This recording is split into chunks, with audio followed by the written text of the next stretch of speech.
kung ikaw ay tinatamad sa araw na ito, samahan mo ako sa isa na namang napaka-productive na araw ng Madi mo. Kaganapang ito ay bago pang araw ng birthday ng Madi mo. At dito na-realize ng Madi mo na kapag may kumakain sa labas, kailangan ang may kainan namin ay may kasamang playground. At sa puntong to ay nakapag-order na ang Madi mo. Dahil birthday ng Madi mo, hindi papayag ang tatay na walang handa. Kaya nagbigay ng pang-birthday ang big boss ko. Hindi na dumadating ang aking mga bisita. Para makitipid ang Madi mo. Pa-dinner na to ay ang alam na ng bisita ay para sa birthday ko. Subalit ang napagplanuhan namin ni tatay ay kasama na rin ang graduation ni Kuya Gray. Abay, makiuso tayo Madi sa 2-in-1 celebration. Pero ang gusto ko talang celebration para sa graduation ni Kuya Gray ay ang maligo sila sa swimming pool. Kaso hindi pa pwede ngayon dahil nga sariwa pa ang sugat niya. At pagkakita ni Elijah kay Mini, nagkakaripas ng takbo. Maikwento lang ng Madi mo. Sobrang hirap ng buhay namin dati Madi. Hindi uso ang birthday Madi.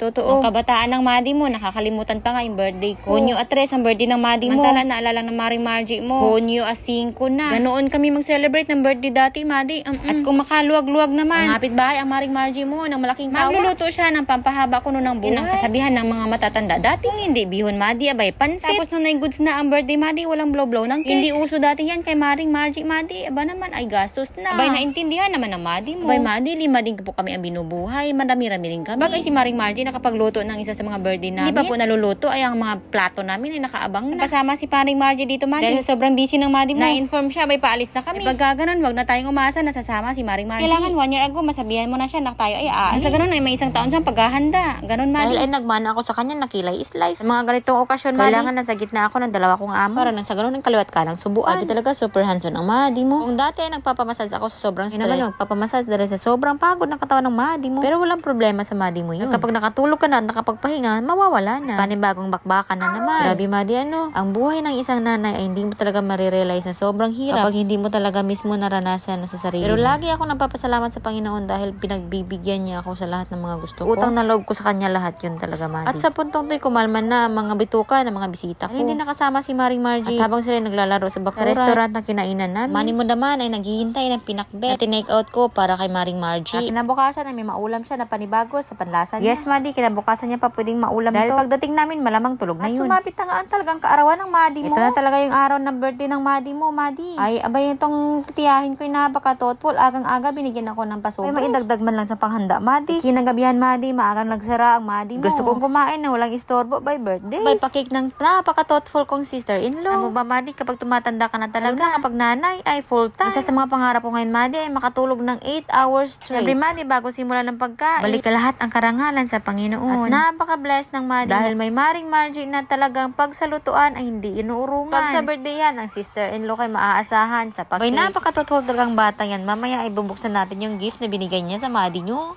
Amen. Amen. Happy birthday to you.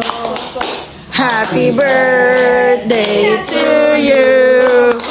Happy birthday, happy birthday, happy birthday. May the Lord God, may the Lord God, may the Lord God bless you. Yay! Yay! At sa pagbublow Madi, hindi talaga pwedeng mahuli itong baby ko. Lola! Yay!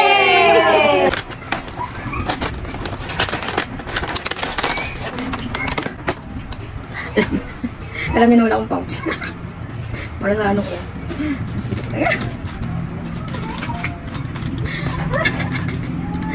Dami.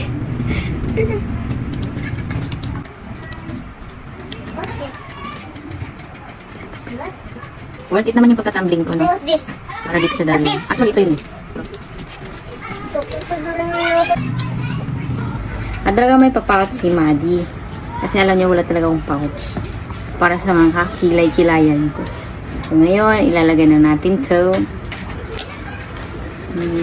Ito. Ito. Ngayon, ito. Ito. Ano ba yun? Ito talaga. Napaka-thoughtful. Dami yun. Napaka-thoughtful. Follow for more. See you.